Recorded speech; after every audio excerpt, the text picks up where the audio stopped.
how to fix notifications not showing on your iPhone. So there's a couple things you can do. So the first thing that you want to do is drop down from the top right hand side here and bring up some of your options. Make sure your do not disturb is turned off, because if you do that, it'll silence all of your notifications and all those things. So make sure all of that stuff is turned off. What you can do is go to your settings and then go down to where it says notifications, and then just make sure that you have everything selected here the way you want them to. If you want your notifications displayed as a stack or a list, and then go down to where it says show previews, and you can just hit always. That way there's nothing blocking your phone from showing your notifications, even when your screen is locked.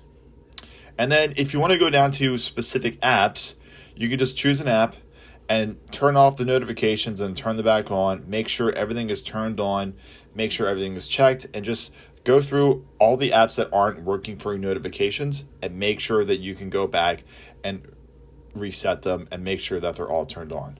And that's it. One other thing you can do is force restart your phone and just reset your entire phone, and sometimes that also works.